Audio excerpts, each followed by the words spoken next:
Learn English, speak confidently with Inkwell Stories. Hello, everyone. I'm Emma, and welcome back to our Learn English podcast. Today, we're going to talk about life-changing lessons, those powerful moments that completely change the way we see the world. And I'm Alex. We all experience things that shape who we are, sometimes good, sometimes difficult, but they always teach us something important. Exactly. You know, Alex, people often think big changes come from big events, but sometimes it's just a small conversation, a book, or even a mistake that changes everything. That's true. So, if you've ever felt lost, stuck, or afraid to start something new, today's episode might be just what you need. Stay with us until the end because we'll share 3 important life lessons that changed our lives and might change yours too. And don't forget to like this episode if you enjoy it. It really helps us grow and reach more learners like you. Okay, let's start with part 1, learning from failure. You know, Alex, I think everyone experiences failure at some point in life. Some people fail at school, some in relationships, and some in their dreams. But what really matters is how we react to failure. It's not easy, but it can become one of the most powerful lessons we ever learn. That's so true, Emma. I remember the first big failure in my life. It was during my first year at university. I studied hard for an exam, but when the results came out, I failed. I felt completely broken inside. I thought I wasn't good enough. I understand that feeling. Failure can really hurt our confidence. Sometimes it makes us question our abilities. But in reality, it's not a sign that we are weak. It's just a signal that we need to try again, maybe in a different way. Exactly. At first, I was angry and embarrassed. I didn't want to talk to anyone about it. But then, after a few days, I sat down and thought about what went wrong. I realized that I was trying to memorize everything without really understanding the concepts. I was studying hard, but not smart. That's such an important point. Many people believe that working harder is always the answer, but sometimes we need to work differently, not just harder. When we reflect on our mistakes, we grow. Yes, after that experience, I changed my study habits. I started asking questions, watching videos, and discussing topics with my friends. Slowly, I began to understand things better, and my next exams went much better. That's amazing. You didn't let failure define you. You used it as a teacher. I think failure is like a mirror. It shows us where we need to improve. Without it, we might never know our weak points. That's a great way to put it. You know, I think one reason people fear failure is because of what others might think. We worry that people will judge us or laugh at us, but actually, most people are too busy dealing with their own problems to care. True. We often imagine that everyone is watching us, but in reality, they aren't. And even if they notice, it doesn't matter. What matters is what we learn from the situation. I completely agree. And, failure isn't always about school or work. It can happen in personal life too. I once tried to start a small online business, but it didn't work.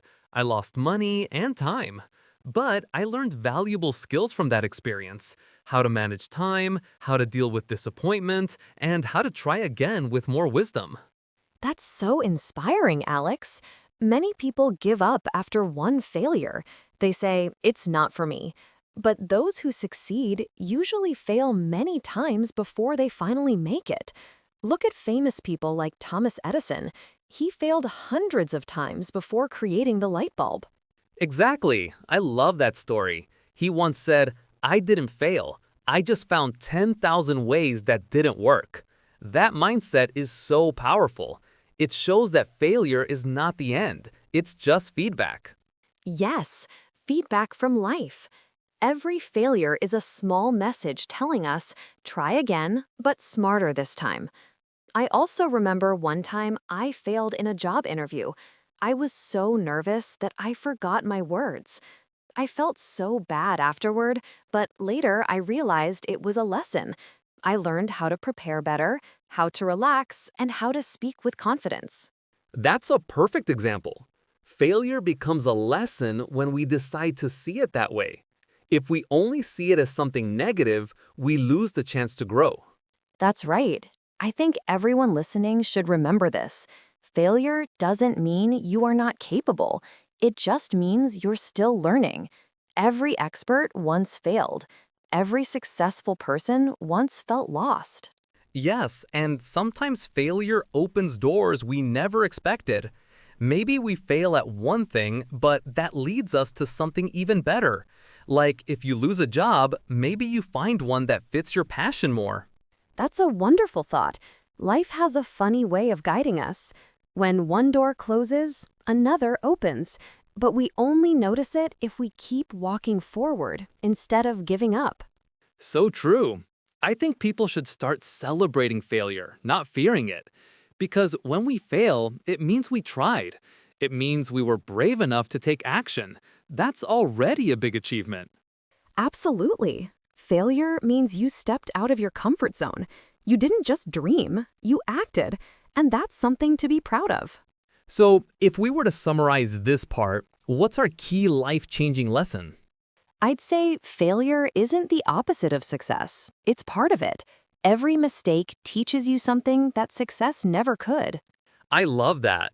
So, to everyone listening, don't be afraid to fail. Don't let fear stop you from trying.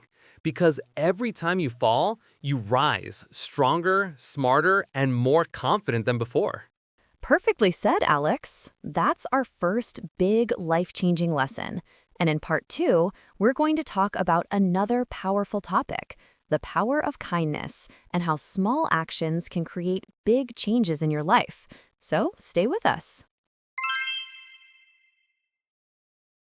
You know, Alex, one of the most beautiful lessons I've learned in life is about kindness. It's something so simple, but it can completely change your day or even your whole life.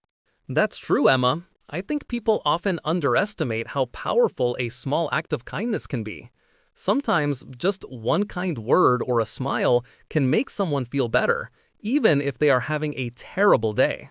Yes, I remember one day when I was feeling really low. Everything seemed to go wrong. I was tired, stressed, and ready to give up. Then a stranger at the coffee shop smiled and said, "You look like you're doing your best. Keep going." It was such a small thing, but it made me tear up. Wow, that's touching. It's amazing how something so little can have such a big effect. That person probably didn't even realize how much they helped you that day. Exactly. And it made me realize that we all have the power to do the same for others. We don't need money or special skills to be kind. Just a bit of attention, empathy, or a friendly gesture can make a difference. I completely agree. You know, last year, I decided to start a small kindness challenge for myself. Every day, I try to do one small kind act, like helping a neighbor, sending a thank you message, or buying coffee for someone. At first, I thought it was just something fun to do, but it really changed how I saw the world. That's amazing. What kind of change did you notice in yourself? I started feeling happier and more connected to people. When you focus on kindness, you stop thinking so much about your own problems. You start noticing the good things around you. I realized that kindness is not just for others, it heals you too. That's so true, Alex. When we are kind, we actually train our mind to look for positive things. It's like a muscle. The more we use it, the stronger it gets. Exactly, and kindness spreads.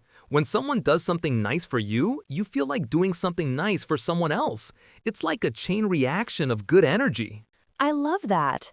It's like when someone opens the door for you, you smile and open it for the next person. Small things like that make the world a better place. Sometimes people think kindness means being weak or letting others take advantage of you, but that's not true. Kindness is actually a sign of strength. It means you choose compassion even when the world is harsh. That's a really good point. Being kind doesn't mean saying yes to everything or letting people treat you badly. It means acting with respect and empathy, even when you set boundaries. Yes, kindness is about intention, not perfection. It's about choosing to make things better even in small ways, like listening to a friend who's having a hard time or saying thank you to someone who's working hard. I remember something my grandmother used to say: kindness is free, but it's the most valuable gift you can give. When I was younger, I didn't really understand it, but now I see what she meant. That's a beautiful quote. It reminds me of a time when I helped an old man carry his groceries. He smiled and said, "You made my day, young man." That sentence stayed with me for years. It felt so small, but I realized that sometimes people just need to feel seen. Yes, and the amazing thing is, when we show kindness, we never lose anything. We only gain peace, connection, and gratitude. Totally agree. I once read that being kind can even improve your health.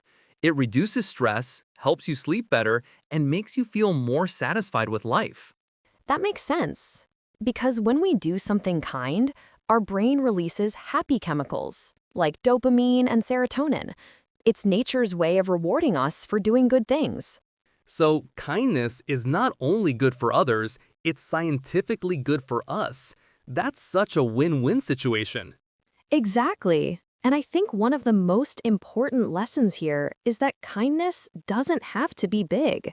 You don't have to donate millions or change the world in one day. Just start with small acts: saying good morning, holding the door, listening without judging. And one act at a time, we create a world where people feel seen and valued. That's the true power of kindness. Yes, sometimes we think we can't change the world, but if everyone does one kind act each day, the world will change, slowly but surely.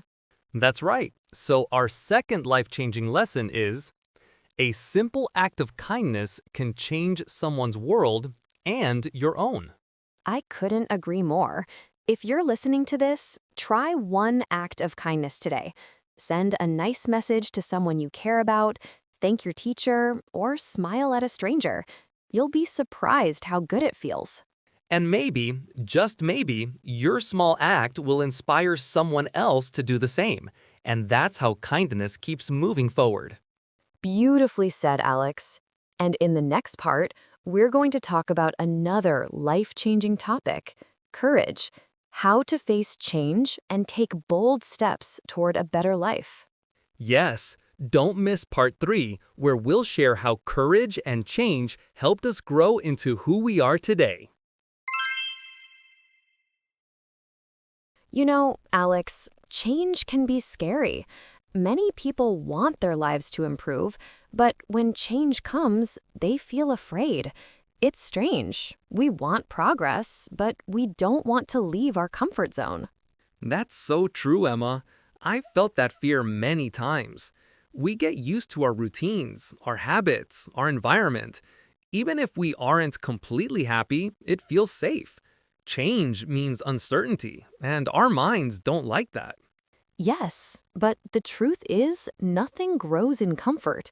All big life lessons, all success stories start with one brave decision: to try something new. Sometimes it's a new job, sometimes a new city, or even a new way of thinking. I completely agree. When I first moved abroad, I was terrified. I didn't know anyone, I wasn't confident about my English, and I missed home. But now, when I look back, I realize that experience changed me completely. It made me stronger, more open-minded, and more independent. That's a great example. Change often feels uncomfortable in the beginning, but later it becomes the best thing that ever happened to us. It's like climbing a mountain. It's hard, but the view at the top is beautiful. I love that image. Sometimes people wait for the perfect time to make a change, but there's no perfect time. Waiting only makes us more afraid. The right time is usually now. Exactly. Courage is not about not feeling fear. It's about feeling fear and moving forward anyway. Brave people are not fearless. They're just determined. They say, I'm scared, but I'll do it. That's powerful. I remember my first public speech. I was shaking, my hands were cold, and my heart was beating so fast. But I knew if I didn't do it, I would regret it later. So I took a deep breath and started talking. After 2 minutes, the fear started to disappear, and I felt proud afterward. That's a great story. Fear always looks bigger before we face it. But once we take that first step, it becomes smaller. And that's how courage grows, one small step at a time. Right. Courage is like a muscle. You build it by using it. The more you face small fears, the easier it becomes to face big ones. Yes, and sometimes courage doesn't mean doing something huge. It can mean speaking up for yourself, saying no to something that doesn't feel right, or starting again after a failure. Exactly. Many people think courage means doing extreme things like climbing mountains or jumping from planes. But real courage often happens quietly, when you make a difficult decision, when you forgive someone, or when you keep going after a setback. That's so true. And I think courage and change are deeply connected. Without courage, we can't truly change. And without change, we can't truly grow. I like that connection. One of the biggest changes I made in my life was leaving a job that didn't make me happy. Everyone told me I was crazy. It was a safe job with good pay, but I knew deep inside that I wanted something more meaningful. That must have been hard. How did you find the courage to do that? Honestly, I was scared. But I realized that staying where I was would be even scarier in the long run because I'd never know what I was truly capable of. So I took the risk, and now I work in a place where I feel motivated and fulfilled. That's so inspiring, Alex. It shows that courage doesn't remove fear. It gives us strength to act despite it. And even if things don't go perfectly, we still grow through the experience. Exactly. Even failure feels different when it's connected to courage. You say to yourself, at least I tried. And that feeling, knowing you were brave enough to take action, is priceless. I think our listeners can take away a very important message here. Change can be uncomfortable, but it's also the door to a better version of ourselves. We just need to be brave enough to open it. Beautifully said, Emma. So our third life-changing lesson is, courage doesn't mean you're not afraid. It means you choose growth over comfort. Exactly. Every time you take a small, courageous step, your world becomes bigger. You meet new people, learn new things, and discover parts of yourself you never knew existed. And when you look back, you realize that all those scary moments were actually the turning points that made you who you are. Yes, so to everyone listening, if there's something you've been afraid to start, maybe this is your sign. Don't wait for confidence to come first. Take action, and confidence will follow. That's a wonderful reminder. Remember, growth and comfort never live in the same place. If you want a better life, you have to step into the unknown, even if it's scary. Exactly. And you don't have to do it all at once. Start small. Take one brave step today. Even tiny steps can lead to big transformations. That's a great note to end on. Emma, I've really enjoyed this whole conversation about learning from failure, spreading kindness, and finding courage. Me too, Alex. These lessons truly can change lives. And to our listeners, thank you for joining us today. We hope you enjoyed this episode and learned something that will help you on your journey. If you like this podcast, please don't forget to subscribe to our channel. It really helps us grow and reach more people like you. And if you check the link below, you'll find a free PDF with the full transcript and a vocabulary list from today's episode, perfect for your English learning practice. That's right. Keep learning, keep growing, and remember, small steps every day lead to big changes. Thank you for listening, and see you in the next episode.